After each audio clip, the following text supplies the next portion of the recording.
Hey, Vice Mayor. Gotta take care of something. No problem. Okay, call to order. This is the Community Redevelopment Agency regular meeting, Tuesday, June 13th, 2023 at 5:31 p.m. Laura, can you please call roll? Yes, sir. Chair Ryan? Hold on 1 second. No. Let me get it in.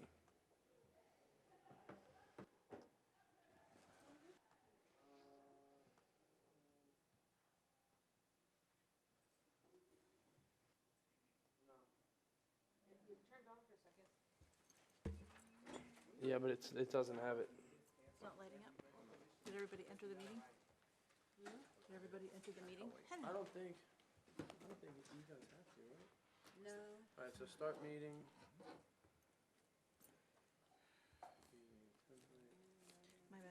It just doesn't let me go. It doesn't let me choose anybody else.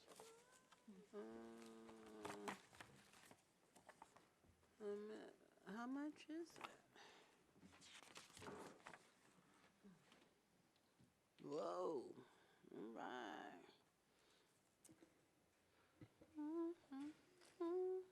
Should we just X out of it? Yeah. I was already there. I had a great time. It's fun in the rain. We danced in the rain with the firefighters with their cute outfits on. It was on I was technician? already there, so Okay. before. Okay, let's try that again. Laura, can you please call roll? Yes. Chair Ryan? Here. Vice Chair Llewellyn? Here. Board Member Davis? Here. Board Member James? Here. Board Member Salvino? Here. Executive Director Chen? Here. City Attorney Bootsis? Here. Chair, you have a quorum. All right. Okay, we don't have any citizen comments, so we'll move to administrative reports. And we'll start, well, you're our administrator, Mr. Chen. Go ahead. Thank you, Chair Ryan. Today's admin report is rather short, largely because it's been only 2 weeks since our last meeting. And also, I want to make sure you have plenty of time to discuss and consider the discussion points that are in the agenda for later tonight. I've been working with SCORE to set up additional programs for our Dania Beach Business Academy. We're planning to do a rerun of the first-time home buyers program, which was very popular and provided a lot of information, not just for first-time home buyers, but frankly for anyone that's in the market, how to be successful. I'm also working with Broward County to do a program on a series that would be basically success in global markets. It's all about international trade and how to identify customers, markets, and be successful in a global capacity. In terms of CRA staffing, I have provided you notice, but I think that it was appropriate that we bring it up in the public forum. Kathleen Weeks has retired after 12 weeks of service. 12 years of service. Her presence will be missed, and I hope you'll join me in wishing her well in her retirement. Also, to let you know, Kay White Davis, our part-time administrator and financial specialist, has taken a job with another city. She left approximately 6 weeks ago. In the meantime, I'd like to thank Frank DiPaolo for his assistance and support with the CRA's financial entries and payment of invoices and so forth. The patch, again, also I have advised you under separate email, but it was worth bringing to the public's attention. The patch is temporarily closed, largely due to the damage and contaminated plants caused by the flooding over the past 6 to 7 weeks. The patch is still open for volunteer groups, and we've been fortunate in attracting a number of volunteer groups to help us do cleanup, do repotting, replanting, pruning the plants, and so forth. About a week ago, our lead coordinator actually harvested the last of the undamaged produce and brought it to City Hall to distribute among the city employees for free, first come, first serve. But it's closed now because there is no produce to harvest. We are working with some alternatives to consider about how to accelerate the reopening, as well as perhaps the ongoing operation of the patch. And I'm looking for a proposal from a group that could bring some interesting options to our opportunities. I'll bring that to you hopefully next month when we see what that opportunity might be. With that, I am going to tell you about some late breaking news. It is not in your printed report.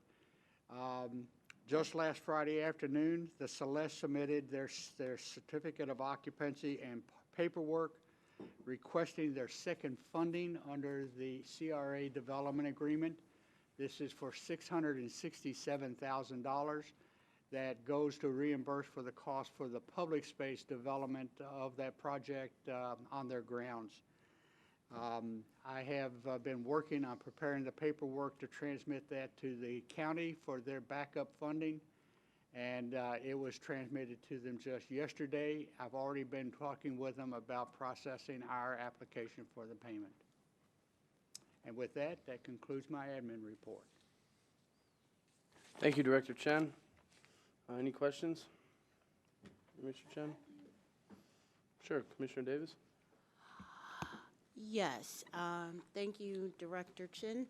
I just wanted to, I think that when you were talking about the patch, at some point in time, we had talked about a patch master plan. I don't know if anybody else remembers that.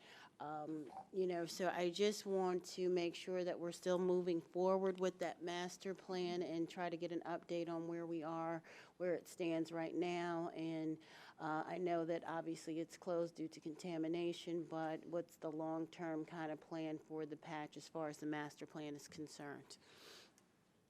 Well, the master plan is published and adopted in the updated CRA plan. So it is still it's a goal for us to accomplish and for us to work on. The proposals, or I guess the outsource opportunities for accelerating the recovery of the patch is also aware of it. In fact, they were part of the interview panel that contributed to the formation of the CRA master plan. So we are all looking to move forward with that, with ideas to start incorporating pieces. And in fact, you know, we had already included the second shed. Unfortunately, it had been delivered. It's on site.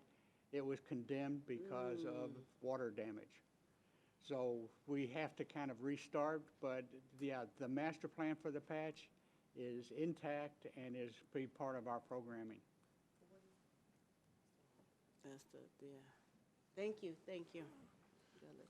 Board Member James? Yes, but what is the plan? Well, there's a number of pieces to it. Part of it is to identify, and in fact, it was suggested some, I think, 2 spaces that could be opportunities to increase, to upgrade to handicap accessible spaces in the parking. There was a concept about doing a walkthrough that would connect Dania Beach Boulevard to Northwest 1st Street. The master plan actually suggested that we consider doing that on the street immediately to the west of the patch rather than to interrupt the operation of the patch.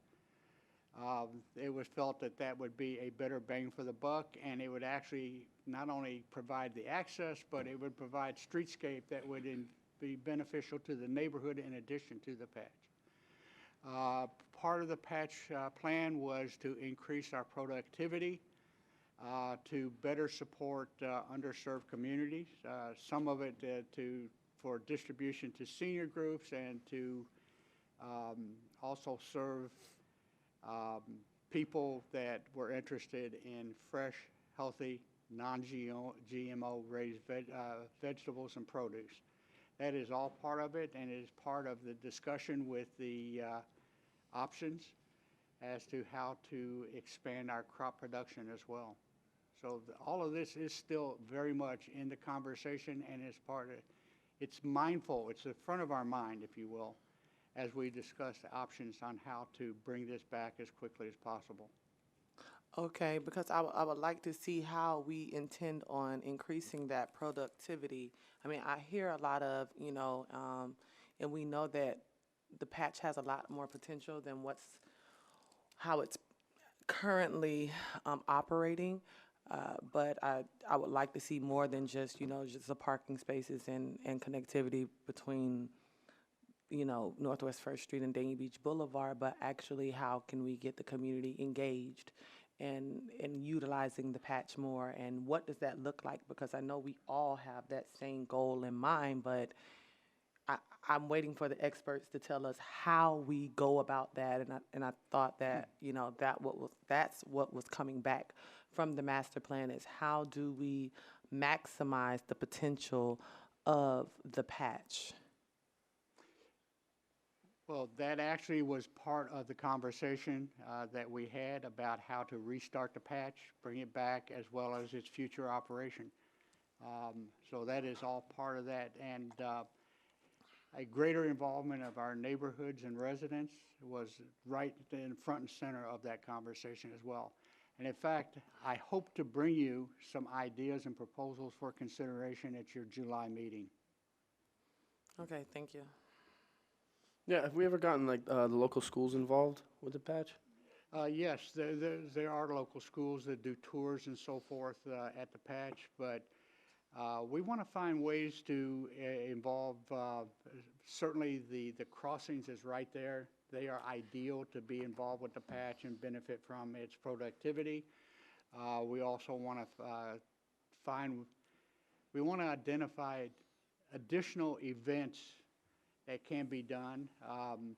The patch, in fact, it was kind of pre-COVID days. Used to do basically traveling mobile markets and so forth. We discussed about how that could be re-energized and so forth. Again, I don't have the answers. I'm looking for the experts who have been associated with the patch, who understand its operation and the challenges that's faced with all this, to make suggestions on how we do this. And that is, I've actually asked them to draft a proposal with these types of ideas incorporated. Okay. Thank you, Director Chen. All right, now on to the consent agenda. Do I have a motion to approve the minutes of the May 23rd meeting? Vice Mayor Llewellyn, Motion to approve. do I have a consent second? agenda. Second. A second from Commissioner Davis. All in favor? Aye. Aye, all right. Motion passes. Okay, we have no proposals and bids, so we'll move on to discussion and possible action. Item 7.1 is Streetscape Visioning Plan for West First Avenue. Thank you. This was actually among the highlights of our updated CRA plan. And in fact, prior to the CRA plan, I came to you with a strategic plan for how we implement the upcoming adopted plan. This is one of the items I mentioned that I would bring to you for action. Basically, there's been an idea of doing an arts and entertainment district and an upgraded public realm along that First Street corridor, basically starting from 2008 and 2009 in our previously adopted plan. There's a lot more definition of it in our updated 2023 plan. And the key to this now is to get the stakeholder engagement to identify what does the enhanced public realm mean. There are some pretty serious challenges to the corridor. I think the 2008 plan identified it as a 40-foot right-of-way. And there's been ideas, but they've been somewhat unrealistic ideas, including features and so forth that would be impossible to incorporate in that narrow roadway. So I have been working with one of the city's pre-qualified CCNA engineering firms. And with this, I really want to talk about this in the context, and I'm going to use a somewhat cliche phrase, and I don't use this loosely. We have a once-in-a-lifetime opportunity to improve this corridor and do so by saving millions of dollars. And with that, I want to introduce the person who made this proposal for us and who would be leading the visioning process for us, representing Calvin Giordano Fioli. May. Good afternoon. Thank you so much. Gianna Fioli with Calvin Giordano and Associates. As was mentioned, the opportunities to create this beautification and this vision along this corridor is very timely, particularly because there's a water main replacement project that's coming on board. As part of that project, the streets are going to get torn up, they're going to be disturbed, but there's also some savings that we can accommodate if we coalesce both of these projects together. One of them is you're already going to get the corridor surveyed. So that survey is going to be available and resent for us to be able to use. In addition to that, after the improvements are done, you want to coalesce that with the necessary water main improvements so that you're not undoing any of the things that would have been done under the visioning plan, or that you're not delaying the visioning plan, waiting for the water main project to happen. The whole idea here is to be able to create that seamlessness between the two projects. Part of our scope also includes reaching out to the arts community and all the businesses and the property owners along the corridor. Some of the challenges that we see is that the corridor right now serves as back-of-house access to a lot of those existing properties. We are going to work with the properties to find out what opportunities exist to be able to not necessarily negatively impact parking, but to minimize the sort of visual noise that could happen from back-of-house operations that are necessary for a lot of these properties to work. In addition to that, we're going to, we've already identified that we're thinking to at least start the conversation with FPL to start to think about undergrounding some of those overhead utility wires that exist. Because when we talk about walkability and beautification, trees and street trees are really important. With the presence of overhead power lines, we are limited with the amount of trees that we can put, so you won't be able to get all the walkability and all the necessary improvements that could happen.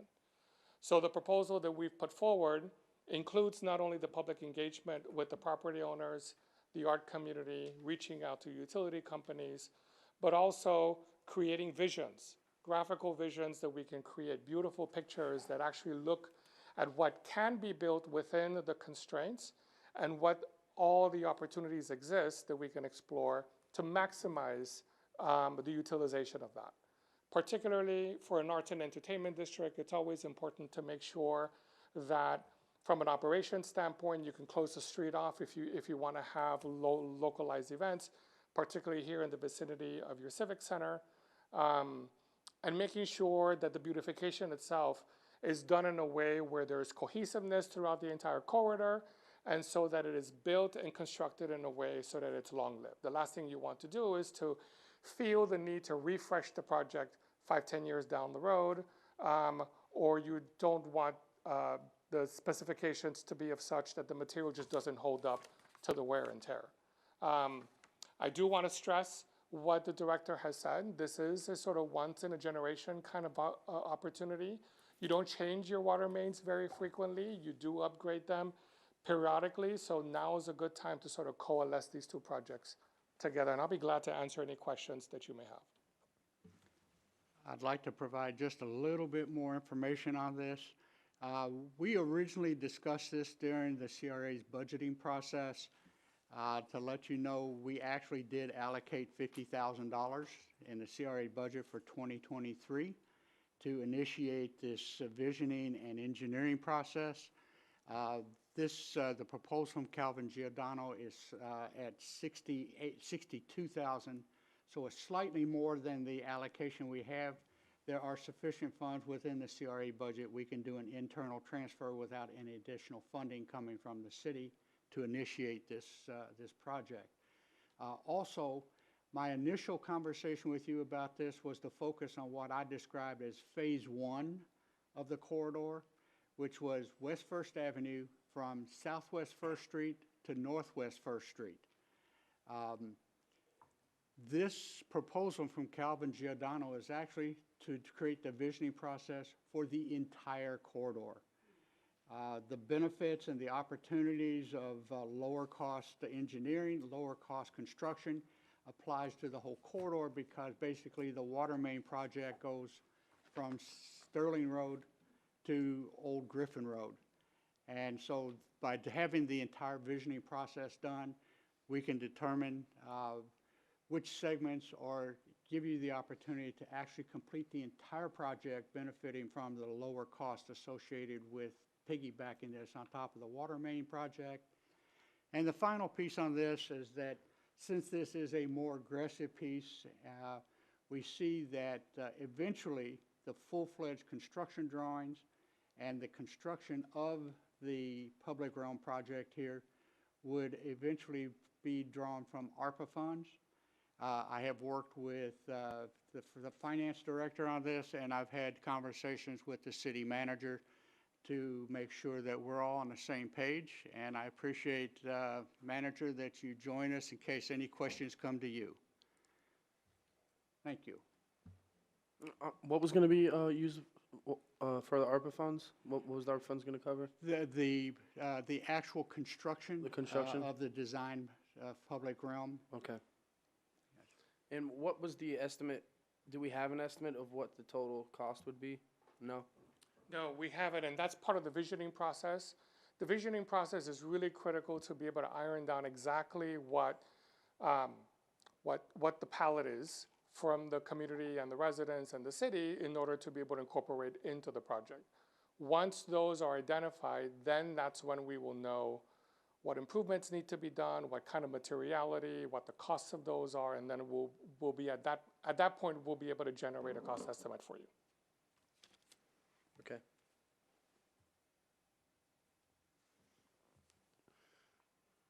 Board Member Davis? Yes, thank you for your presentation. I work with the Public Art Board, and you said that it was important to work with the arts community and as part of that visioning process, because we don't want to necessarily have something 5 or 10 years down the road. I want to know what that process looks like for you. How do you, what your plan is for working with the art community. But as I have been going to different art conferences and attending different professional development conferences with the art, temporary art is, more of a trend right now. So sometimes, maybe a longer time ago that something would be there forever and ever, but now, we're looking at different options for temporary art. And so I'm just wondering what your thought process is with working with the art community as this process goes along. Yeah, I mean, I think that if you do have a formal board, then we can definitely have one-on-one sessions with them. Ultimately, the driver for that is going to be how involved the board wants to be. Does the board want to be the ones to generate and procure the art, or does the board want us to generally create a design brief for a call for artists and create the circumstances under which that art can be displayed? So we can find locations and we can work with the board to figure out, is it sculptures, is it murals, is it mosaic? Well, mosaics are more of a permanent thing. But what kind of art do you want? What narrative do you want to convey? We just finished an arts master plan for the city of Stewart, where we worked with the community to find mechanisms by which we could incorporate art components into our park project. In that case, it is a park. So there we talked about opportunities such as sculpture, we talked about reflection areas, we talked about murals, and we really were able to work with the city. They have a whole different department that's going to be leading this sort of art effort, but creating the parameters under which that art can be accommodated, visible, and be well maintained, and create a cycle that then there's an intent and a reason for that art. All that comes from the public outreach that we would do. So we would work with your board members. We could do charrettes with them. I haven't had the benefit of meeting your board yet, so understanding the personalities and understanding how it's best to arrive at a solution, those are things that we can work out once we get into the process. Thank you very much, Yeah. because we do have a specific process that involves all of that, but I think that if this is going to be something that is for the Arts and Entertainment District specifically, then having that collaboration and making sure that we follow the process that's been established would be very helpful in making sure that we have clear communication so that we're on the same page going forward, so. Particularly when we start talking to some of the property owners and start to look at their back of house walls and say, you know, will you be amenable to having an agreement with the city to allow an artist to paint on your wall? And then we need to look at the zoning codes and make sure that the art murals are allowed. So there's a little bit of logistics that we need to do on our end to make sure that we have everything buttoned up. But the idea would be that, yes, as an arts and entertainment district, that arts become a cornerstone of the experience once you're there. Thank you. Thank you. Vice Chair? Yeah, I don't know if this is a question for our manager or somebody else, but I know, like, FPL buried the lines for the beach, and I remember them saying something about burying other lines in the city. Is that something that's going to happen on First Avenue as well? Because that might impact their overall vision, so. Well, I don't have the answer for you right now, but I think as we've discussed with Michael and Candido, it was really Candido's brainchild to have this arts and entertainment district. But when I think back to your vision and the vision of this commission, one of the things that you all wanted is ensuring that Federal Highway becomes the best version of itself, you know? So the Arts and Entertainment District, it's about art, it's about entertainment. It's also about looking at the campus here at City Hall and where Nyberg Swanson is, when we activate the back of the house and we meet with the property owners there on Federal.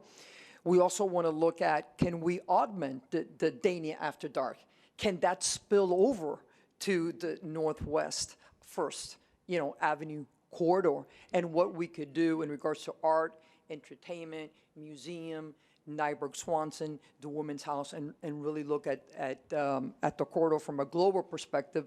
And certainly the power lines are not very attractive. So whatever we could do in regards to investing, that would be something that I would definitely recommend that we address. Right, so obviously, if they're going to put something together for us, we'd probably want to get somewhat of a timeline together for that, so that we could, and I know that may not be something that's doable right now, but if there is some way to find out if there is some sort of a plan for it. Well, FPL always is ready, willing, and open to partner. And they do have a fund where they partner with cities, and they make a contribution to be able to bury those power lines. But I think this really gives us an opportunity to have a charrette-style type of meeting with all the stakeholders, the city, the residents, the business owners, the different boards that are that are involved, from the Arts Board to the Parks and Recreation Board, and really look at this as the central core of our city, where we have all these great events, but where we invite people to meet and greet and enjoy themselves, as they do like in Europe, in those plazas. So I think that there needs to be a greater vision that encompasses all of you, all of us, working with the business community and all our boards as well. Thank you. Thank you. Thank you, Vice Chair. Thank you, Vice Chair. Board Member James? Yes, so is there a timeline for it? I'm sorry. Excuse me. There actually is a proposal for you to approve or for action tonight. If you approve this, we will initiate the contract with Calvin Giordano. We'll begin scheduling the public workshops and meetings with the Arts Board and so forth right away. This is something that we really don't want to delay. It needs to be ready to meet the timeline that happens with the water main project to enjoy the savings. That's very important. Meanwhile, I have been kind of warned that the review and approval process for dealing with those overhead lines can be rather lengthy. I've already had one conversation with FP&L to put them on notice that I'm interested in exploring this concept with them. They have expressed their willingness to work with us to see what we can do.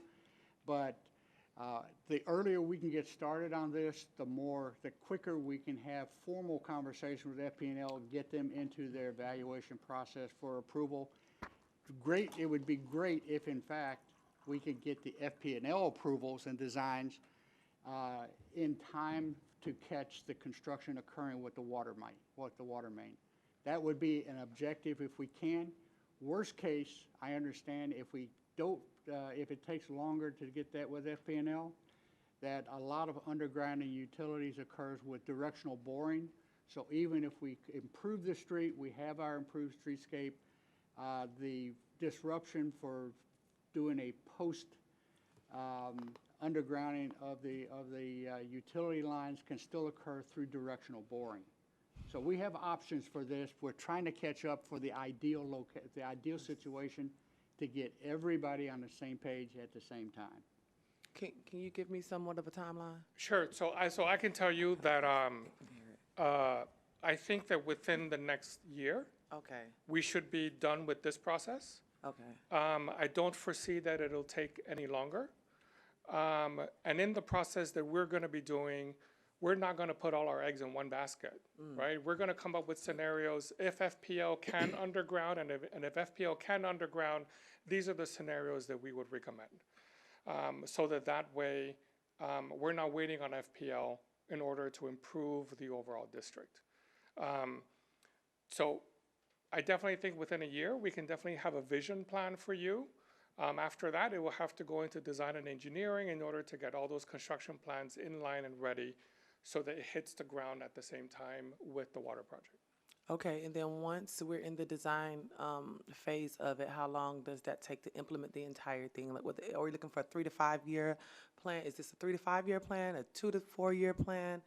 Like, what's the complete scope of the entire plan that you see from, start to finish? Right, so that'll depend on how you want to define your first phase. If you want your first phase to go from Third all the way down to Sterling, or if you only want to go with what originally was the phase 1. If it's the entire corridor, in order to minimize disruption on the property owners, you're probably looking at a 3-year construction cycle. Okay. Right? We did a complete rehab of a street in Fort Lauderdale.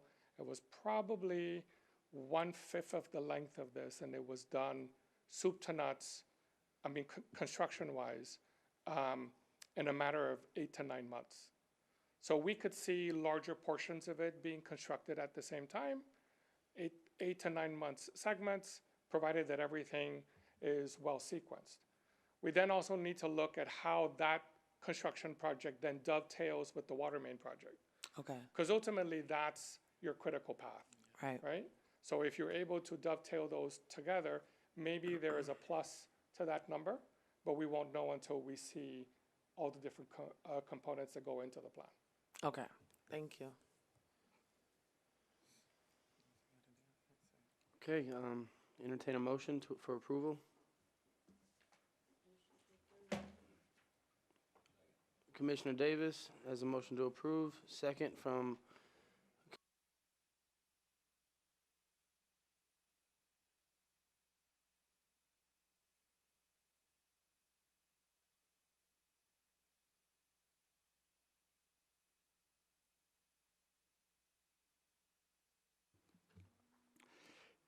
This is also something that came up as a new concept in the updated CRA plan. This original concept of doing lightweight backlit LED signs along the Federal Highway corridor and marking an arts and entertainment district was in the plan. This was another piece of the plan that I brought to you as part of our CRA strategic action activities for plan implementation. At this point, the next piece of this is to actually work with FDOT to see what they will accept in terms of marking the corridor with these signs, and then actually then engineering the signs so that they can be mounted along the corridor.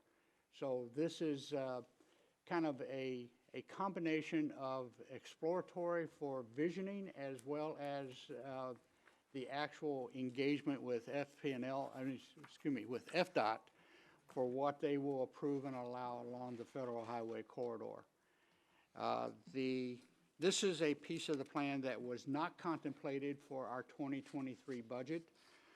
Calvin Giordano's proposal is for $49,840 to do this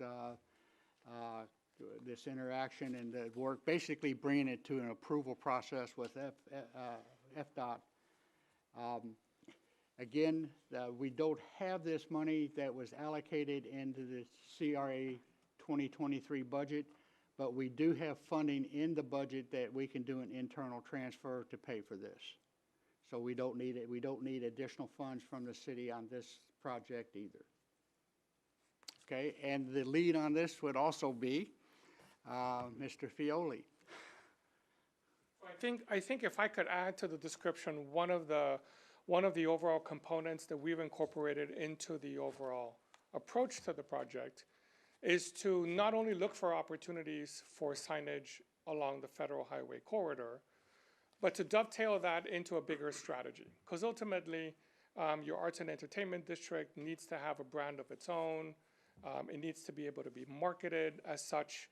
And this gives us an opportunity to create not just signage along Federal Highway, but a family of wayfinding and identification strategies that can be parlayed throughout the district. That would dovetail with the visioning plan to make sure that those two things are supporting each other in terms of narrative, location, visibility, scale, materiality, all the different components that we want to make sure that we cover through the design process. There is also a practical piece to combining these. When we're talking about these pole-mounted backlit signs, it means they require electricity. And most of our poles don't have electricity to them. So part of this is incorporating that piece in locating where the branding signs need to go, what the signs would be, what the power demands and so forth would be, because then they can be incorporated in the engineering piece of the water main and streetscape project. Correct. So they really go very much hand in glove. Board Member James? Yes, thank you. So I have a few questions. Sure. Now that we're talking about a lot of electricity, and I guess I forgot to ask this question with the first project, what's the involvement of the electrical from the city when we're talking about these types of projects? Like, Well, I think the part of this is why it'll be very important for us to work closely with the city, both the Public Services Department as well as the manager and finance.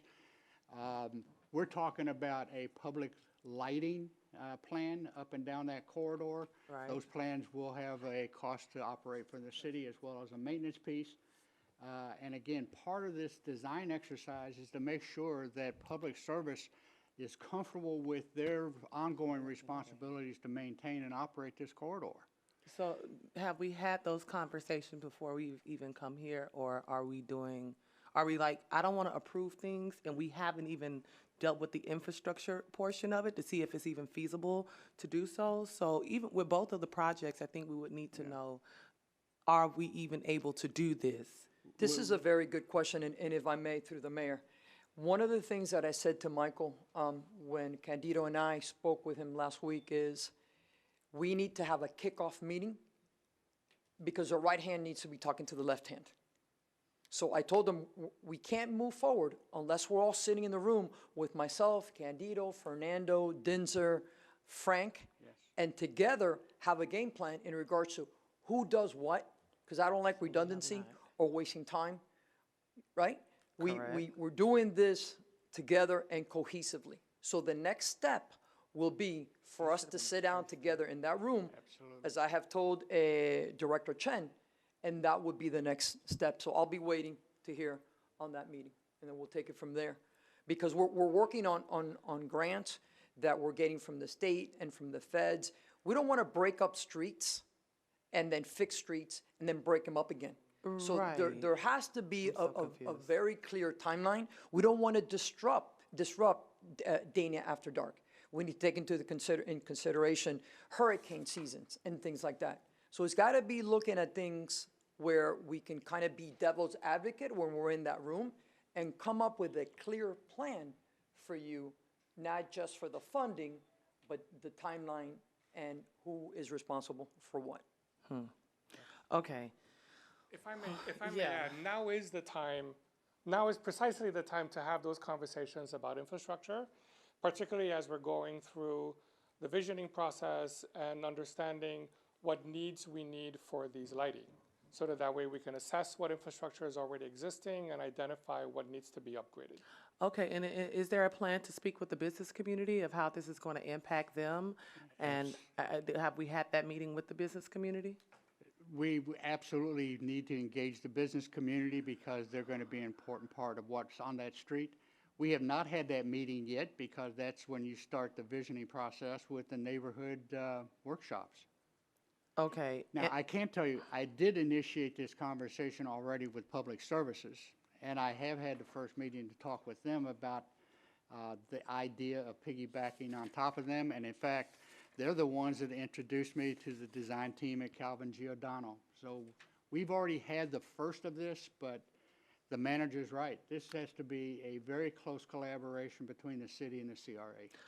Okay, and lastly, when we talk, I heard you speak about wayfinding and signage, and I know that we're already been discussing similarly wayfinding and signage with the city, and although I know that this may need its own unique type of character and presence, it still has to be, I feel like it should still be compatible with the rest of the signage that's going to go throughout the city, which quite frankly, we really don't know what that is as of today because we're currently in that process. And so I just want to make sure, especially when we're talking about these things that kind of already exist within the city, that we are definitely working together because it's going to impact the entire city and not just the CRA or just this corridor, especially when we're talking about those types of signage. I don't want it to look like we're going to a completely different place and that it just does not belong within the city.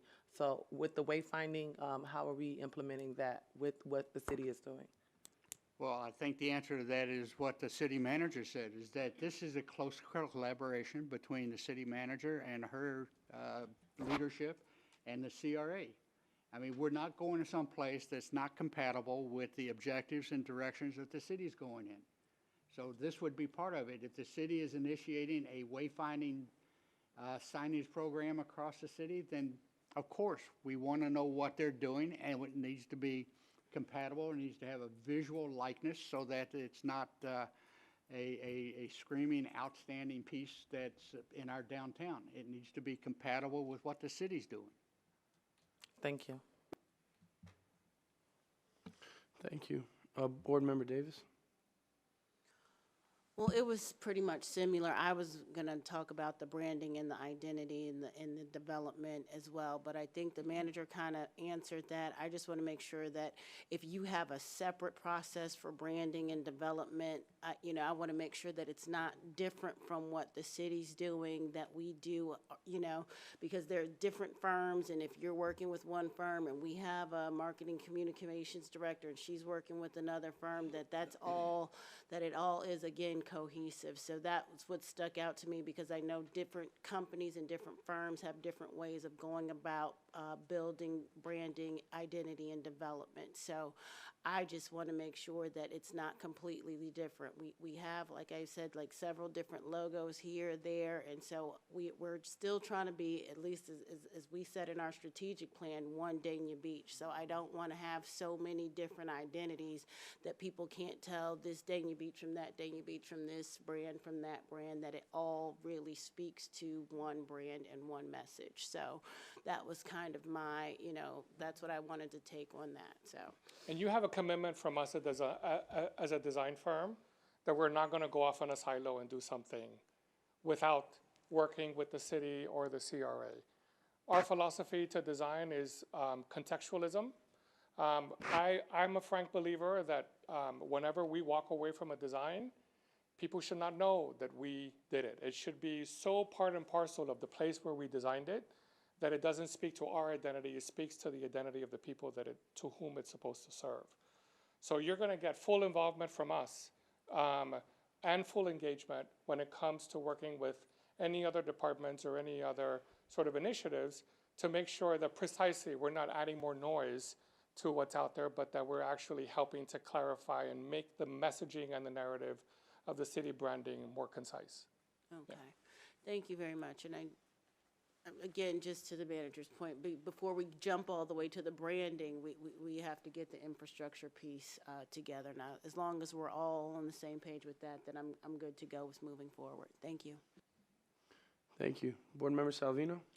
Thank you, Chair. You know, I think sometimes I understand both your points about what you're saying, but we seem to overreact where we have two professional firms going to do both projects.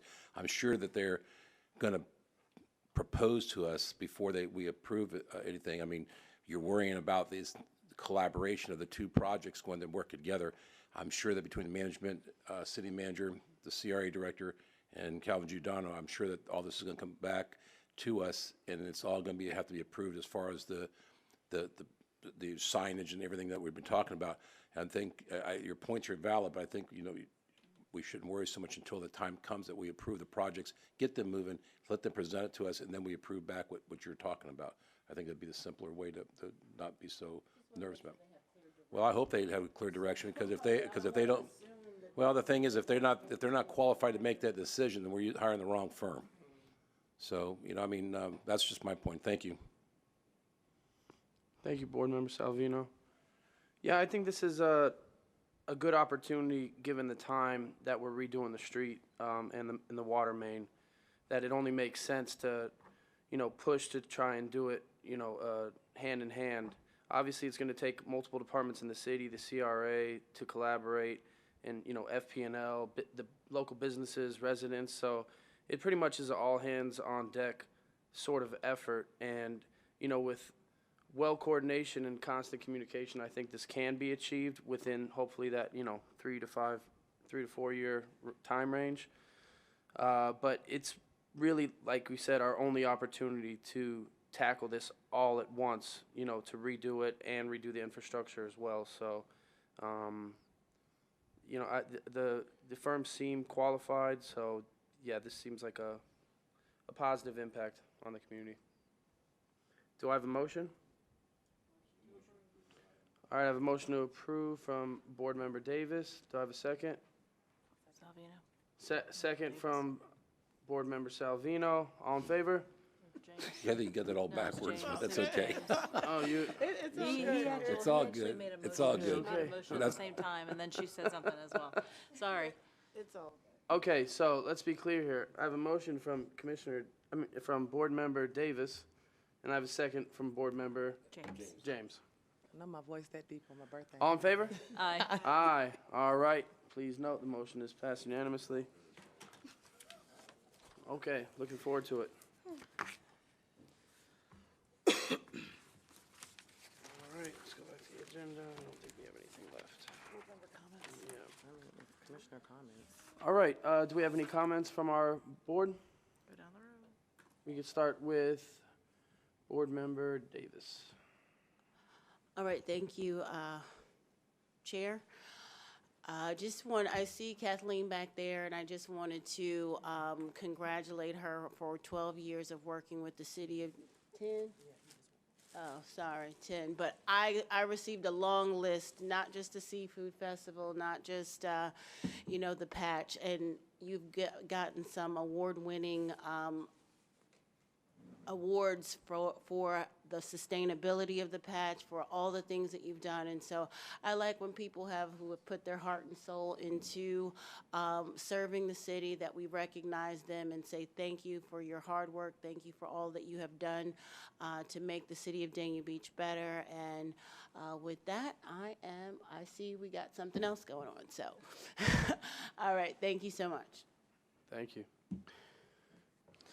Board Member James? Yes, thank you. That was my only thing as well. I wanted to, I thought it would be robbery if we did not formally, really thank Kathleen for her 10 years of service. She's been here since the conception of the CRA and has been very, very diligent in our historian for all the things that we see. And so I know I also have a laundry list of things that she's been able to accomplish. So I am going to go down a few of those things. The 97 acres that we now see as Dania Point, she was instrumental in acquiring and helping to bring that development and working with Masters Development and Bob Shapiro to bring that to pass. What we see as Cruise.com, also instrumental in projects such as that, and the place at Dania Beach, and the Morrison Hotel, which is now Hotel Dello, and the parking garage that we see with the loan to grant that over $5 million that she's been able to also help with the CRA. Dania After Dark Art and Seafood Festival, which really has been a game changer to people that come all over to join this festival, and it's just been it's been an evolution of what we have seen from small scale to large scale things she's been a part of, overseeing the Creative Art Councils, which is now sunset, but was a very, very active board. Streetscape projects, which still look new, which Dania Beach Heights and College Gardens, working with the Broward County Transit, definitely taking charge of the city's rebranding initiative, the at-home Dania Beach Neighborhood Revitalization Program, through the home beautification and building 6 new homes for our residents a few years ago. The first at Dania Beach, the city center mixed use development opportunity that was brought here, and the Broward Redevelopment Program grant, which provided the CRA with $1 million to work with developers and provide enhanced infrastructure, just to name a few of the things that she's been involved in. And she has always,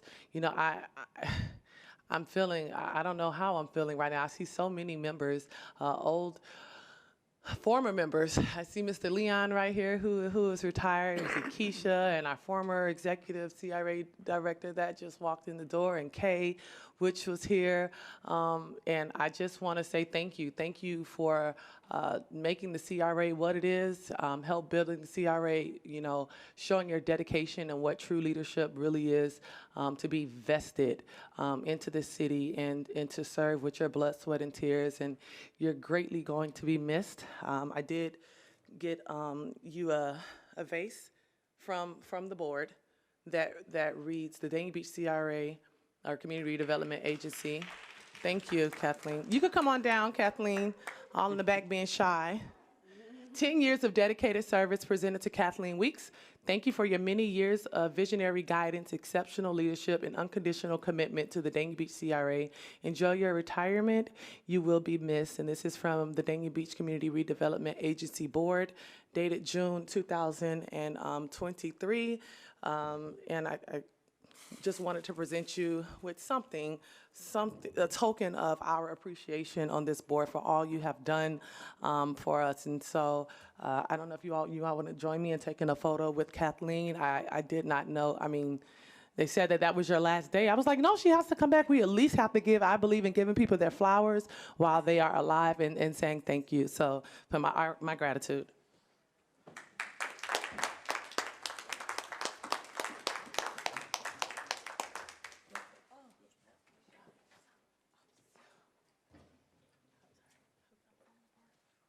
Me too. At the same time, I was like, I gotta.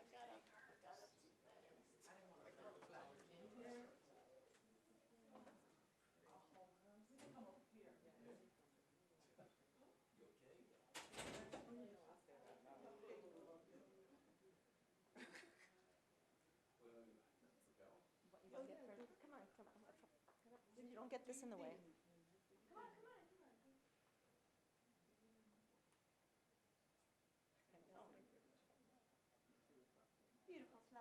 All right, well, for me now, please. Thank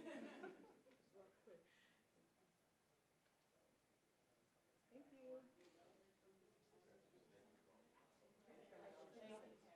You want to say something?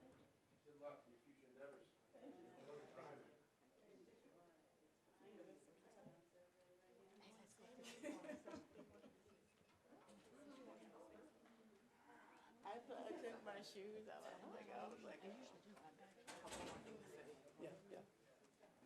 Yeah. Would you like to say anything, Kathleen? Please.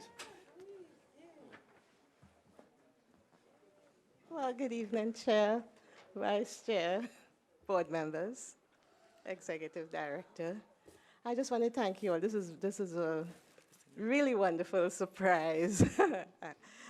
You know, when I was contacted and asked to come to receive something, I had mixed feelings because I had already left the city, and I was thinking about what my second act would be.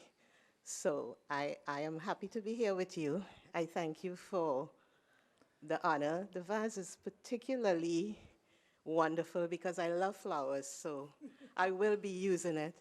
And I just want to thank you, and I want you to know that it was a pleasure serving the city of Dania Beach, the CRA, the community. I'm going to miss the members of the community, particularly because when I did the Arts and Seafood Celebration, when I did the patch and all the various programs that you mentioned, I interfaced with so many wonderful people in Dania Beach. So I will miss everyone. I thank you for the opportunity for having worked here.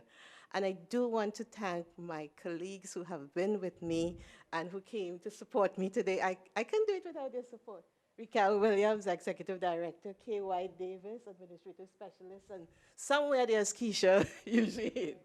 So thank you very much. I really appreciate it. Thank you, Kathleen. And on another note, I didn't know Raquel was coming, but send many thanks to your city manager for allowing us permission to help use those vac trucks for our 1,000-year flood in Miami Beach. So thank you. And those are my comments. All right. Thank you, Board Member James. Board Member Salvino. Thank you, Chair.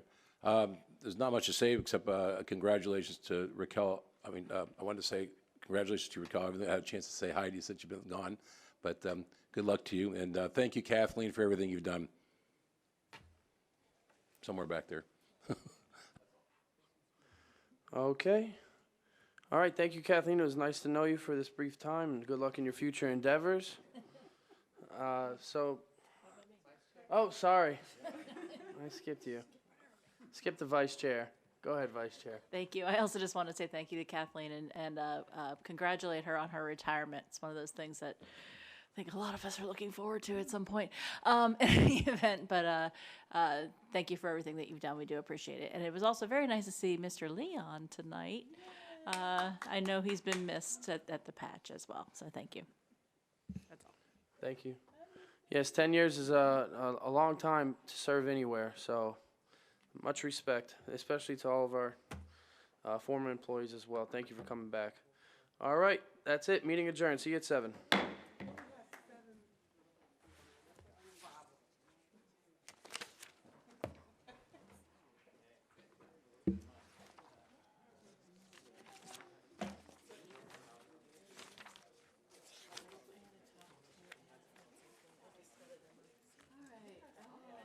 Yeah, we got a full agenda.